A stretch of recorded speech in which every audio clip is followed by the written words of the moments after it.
नमस्कार। आज के ऑनलाइन वीडियो में आप सभी का स्वागत। आज अपना टॉपिक है auditing and insurance, BCom honour second year, paper third, myself doctor R K Nagarkar.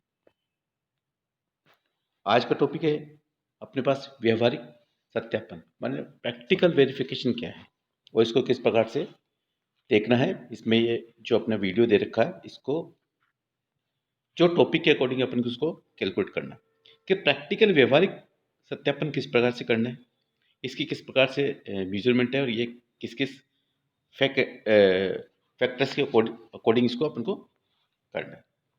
सबसे पहले जो इसका पॉइंट अपने पास है गुडविल, ख्याति। इसको इंग्लिश हिंदी का शब्द ख्याति से है। किस इसमें जो इसका वेरिफिकेशन अपन किस प्रकार से करेंगे, सब पॉइंट है इनके कि ख्याति का अर्थ है एवं स्वभाव। किसी व्यवसाय की प्रतिष्ठा का निर्धारित मूल्य ही ख्याति कहलाता है। किसी प्रतिष्ठा का निर्धारित मूल्य ही ख्याति कहलाता है। व्यवसाय के अधिलाभ माने सुपर प्रॉफिट का जो मूल्य लगाया जाता है उसे ही भी ख्याति कहते हैं, गुडविल कहते हैं। शुद्ध लाभों में से व्यवसाय में लगी पूंजी पर वैसे ही व्यवसाय से होने वाली औसत आय तथा व्यवसाय का औसत पारिश्रमिक घटा देने पर अधिलाभ बचता है। यदि कोई व्यवसाय खरीदा जाता है तो शुद्ध संपत्ति नेट एसेट से जो अधिक रकम चुकाई जाती है उसे ख्याति कहते हैं। सिंपल सा है इसमें, यानी जो व्यवसाय की प्रतिष्ठा का मूल्यांकन करे उसको गुडविल कहते हैं। अपनी प्रतिष्ठा है भाई, इसका नाम मीन्स ख्याति, गुडविल वो है। ये एक अदृश्य संपत्ति है, लेकिन अन्य संपत्तियों के समान व्यवसाय को आय अर्जित करने में पूर्ण मदद करती है। इसका कार्य ग्राहकों को अपनी ओर से आकर्षित करना है।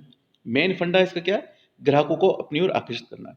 इसमें एक खराबी यह है कि ख्याति व्यवसाय के मतलबी मित्र माने फेयर वेदर्स फ्रेंड्स के समान है। व्यवसाय की जैसे जैसे आय बढ़ती है इसका वास्तविक मूल्य बढ़ता जाता है, चाहे पुस्तक मूल्य न बढ़ा जाए। लेकिन यदि व्यवसाय पर संकट के बादल छा जाए और व्यवसाय को घाटा होने लगे तो ख्याति भी फौरन गायब हो जाती है। कहते हैं ना, जैसे अपना बिजनेस बढ़ रहा है, ये नाम हो रहा है, और यार एक्चुअल में क्या होता है कि बहुत उसमें इसका नाम, और जैसे जैसे अगर लॉस होता है तो बिल्कुल नेगेटिव भी आता है। इसका मूल्यांकन का क्या है अपने पास तरीका कि किसी व्यवसाय में ख्याति के मूल्यांकन की आवश्यकता महसूस होती है जब व्यवसाय को बेचा जाता है। मैंने अपन को जो व्यवसाय को अपने सेल करना है तब इसका मूल्यांकन का आवश्यकता पड़ती है कि इसका मूल्यांकन लगाने की क्यों आवश्यकता पड़ती है, या इसके संगठन में कोई परिवर्तन किया जाए, जैसे कि एकांकी व्यापार में किसी साझेदारी को शामिल करना। अगर इंडिविजुअल बिजनेस है, अगर उसको पार्टनरशिप में शामिल करना तो उसको वैल्यू तो कैलकुलेशन करना पड़ता है। और साझेदारी फर्म में नए पार्टनर को लाना अथवा पुराने साझेदारी का जाना, अथवा किसी साझेदारी फर्म में पार्टनरों के लाभ हानि विभाजन के अनुपात में जब परिवर्तन होता है तो इसकी आवश्यकता का मूल्यांकन पड़ना पड़ता है। फंडा ये अगर आपको नया बिजनेस नए इसमें जैसे बिजनेस को बेचना पड़े, या कोई नया पार्टनर आ रहा, या एकांकी व्यापार में नए पार्टनर को लाने के लिए, या साझेदार में दूसरे पार्टनर को लाने के लिए, इन सबों का अगर जब अपन को मेल होता है तो इसमें इसकी आवश्यकता पड़ती है। ठीक है, तो ये अपने पास कुछ फंडामेंटल है जो अपन को उसको क्लियर करने पड़ते हैं। ख्याति का सत्यापन किस प्रकार ने करना पड़ता है कि सत्यापन करने के लिए गुडविल को दो भागों में बांटा जाता है। क्रय की गई ख्याति, परचेज गुडविल, और ज्ञप्ति ख्याति माने एडवर्टाइजमेंट गुडविल। ये दो अपने गुडविल के जो अपने पास टूल्स है, इसके अकॉर्डिंग इसका वैल्यूएशन किया जाता है। इसके बाद क्या देखना है कि जो ये चीज़ें हैं अपन को ये देखनी है कि इसको किस प्रकार से इसका वैल्यूएशन किया जाना चाहिए और किस प्रकार से इसको देखना चाहिए। सेकंड अपने पास आता है फ्रीहोल्ड संपत्ति। फ्रीहोल्ड संपत्ति क्या? स्वैहिक संपत्ति। स्वैहिक संपत्ति उस स्थायी संपत्ति को कहते हैं जो व्यवसाय के नाम से होती है और जिसके संबंध में व्यवसायी को पूर्ण अधिकार होते हैं, वो चाहे रखे जाए या बेचे जाए या दान में दे दी जाए। मैं फ्रीहोल्ड मीन्स फ्री रहना संपत्ति है। इसको किस प्रकार से कैलकुलेशन करना है इसका ये अपने पास समझा गया है। अथवा जो चाहे करे उसे रोकने वाला कोई ना हो। इसके उदाहरण भूमि के एवं मकान होते हैं। इस संपत्ति का सत्यापन निम्न प्रकार से किया जा सकता है। इस संपत्ति का सत्यापन किस प्रकार से करेंगे अपन? जैसे स्वामित्व, ओनरशिप। ओनरशिप में क्या होता है, इस संपत्ति के स्वामित्व की जांच के लिए अंकेक्षक को विक्रय संलेख या पट्टे सेल्स डीड की जांच करनी चाहिए कि वह व्यवसाय के नाम में की है, अथवा साथ ही उसे यह भी जांचा जाना चाहिए कि इस संपत्ति पर व्यवसाय को उक्त स्वामित्व अधिकार प्राप्त हुआ नहीं। ये देखना चाहिए कि किस प्रकार से इसका वैल्यूएशन करना है, किस प्रकार से इसको देखना है।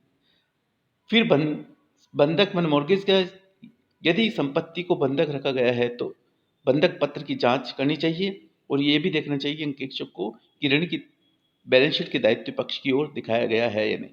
यदि संपत्ति के संबंध में कोई बंधक नजर नहीं आता है तो ये अंकेक्षक को व्यवसाय के प्रमाण पत्र लेना चाहिए और कि संपत्ति पर कोई बंधक तो नहीं है, ये भी देखना चाहिए। इसमें क्या, संपत्ति में अगर परिवर्तन किया तो यदि व्यापारिक वर्ष के मध्य में संपत्ति के संबंध में कोई परिवर्तन हुआ है तो उनकी जांच करनी चाहिए।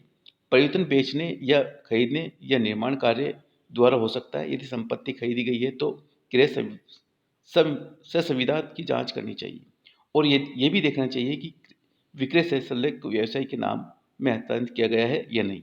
यदि संपत्ति बेची गई है तो विक्रय संविदा रखा जाना चाहिए। यदि संपत्ति का निर्माण किया जाता है तो जांच द्वारा ये याद करना चाहिए कि सही खर्चों का पूंजीगत किया गया नहीं है। देन इसके बाद जो अपने पास आ रहा है रेवेन्यू एक्सपेंसेस, क्या आते हैं? रेवेन्यू एक्सपेंसेस ये है कि अंकेक्षक को संपत्ति के संबंध में आयगत रेवेन्यूगत जो भी खर्चे हैं, जैसे मरम्मत की जांच करके देखना चाहिए कि उस संपत्ति के खाते में नाम लिखा गया है और उन्हें लाभ हानि खाते में अपलिखित कर दिया गया है। अस्तित्व एक्सटेंशन, मतलब संपत्ति के अंकेक्षक को संपत्ति के वास्तविक अस्तित्व की जांच भी करनी चाहिए और इसे देखना चाहिए कि संपत्ति कहाँ और किस कार्य से प्रयुक्त की जा रही है। इससे इसका संपत्ति के मूल्यांकन की क्या व्यवस्था है। देन इसके बाद ये देखना चाहिए कि मूल्यांकन किस प्रकार से, वेरिफिकेशन किस प्रकार से हो रहा है। अंकेक्षक को ये भी देखना चाहिए कि संपत्ति के मूल्यांकन का लेखा प्रणाली के सिद्धांत के अनुसार किया जा रहा है अथवा भूमि का मूल्यांकन लागत कीमत पर किया। इसमें जो वेरिफिकेशन का देखना चाहिए कि मेन जो उद्देश्य है, अंकेक्षक को देखना चाहिए कि संपत्ति का मूल्यांकन किस लेखा प्रणाली के आधार पर हो रहा है और वो सही प्रकार से हो रहा है नहीं है। जैसे भूमि का मूल्यांकन लागत कीमत पर किया जाता है, जबकि भवन को लागत में से उस उचित मूल्य हाँस घटाकर दिखाया जाता है। यानी अगर जो डेप्रिसिएशन है अब उसमें से अपन को घटा के दिखाया गया नहीं, ये भी देखना चाहिए। यदि संपत्ति का नया निर्माण हुआ है तो अंकेक्षक को उसके मूल्य के संबंध में व्यवसाय के उत्तरदायित्व अधिकारियों से प्रमाण पत्र लेना चाहिए, ये देखना चाहिए। यदि मूल्यांकन के संबंध में अंकेक्षक को संतोष नहीं हो तो वे किसी विशेषज्ञ या प्रमाण पत्र भी ले सकता है, विशेषज्ञों की सलाह या भी ले सकता है। ये देखना चाहिए कि उसको किस प्रकार से अपना इसका वैल्यूएशन करना है। तो जो अपने पास जो इसका वेरिफिकेशन का जो ये प्रैक्टिकल जो अपने पास ये व्यवहारिक सत्यापन है, इसका जो मेन अपने पास एक तो संपत्ति गुडविल का सत्यापन, गुडविल के सत्यापन का अर्थ स्वभाव देखना चाहिए। देन उसके बाद अपने देखा था मूल्यांकन, फिर इसका सत्यापन कैसे करेंगे और इसके जो दो फैक्टर अपने पास थे कि सत्यापन के तरीके अपने, एक तो क्रय परचेज और अपने पास है परचेज गुडविल और दूसरा है एडवर्टाइजमेंट गुडविल, ये देखना चाहिए। उसके बाद जिसका स्वामित्व किसके पास है, ये संपत्ति बंधक तो नहीं है, फिर संपत्ति में परिवर्तन तो नहीं है, फिर आयगत व्यय खर्चे कौन कौन से हैं, रेवेन्यू एक्सपेंसेस कौन से हैं, अस्तित्व संपत्ति का, फिर मूल्यांकन और लास्ट में जो कंक्लूजन अपने पास है वो है कि संपत्ति के चिट्ठे में निरूपण। अब जो इसमें बोल रहा है कि अपन को चिट्ठे में इसको किस प्रकार से अंत में देखना चाहिए कि अंत में अंकेक्षक को ये भी देखना चाहिए कि संपत्ति को चिट्ठे में सही शीर्षक के अंतर्गत दिखाया गया है। यानी चिट्ठे में जो संपत्ति अपन दिखा रहे हैं वो सही उसमें दिखाया नहीं, तो चिट्ठा देखकर इस संबंध में संस्था की स्थिति के प्रति कोई गुमराह तो नहीं हो रहा है। यदि इस संबंध में कोई विधान जैसे कंपनी विधान बना हुआ है तो अंकेक्षक को ये भी देखना चाहिए कि इस संपत्ति को चिट्ठे में उस विधान के अनुसार दिखा गया है नहीं। तो जो ये चीज़ है अपने पास देखना है कि अपन को किस प्रकार से इसको कैलकुलेशन करना है। तो आज के इस टॉपिक में अपन यही इसको अपने जो 8 पॉइंट है, उसके अकॉर्डिंग इसको यहीं समाप्त करते हैं और अगले नेक्स्ट वीडियो में इसको वापस अपन चर्चा करेंगे नेक्स्ट टॉपिक के आधार पर। थैंक यू, धन्यवाद।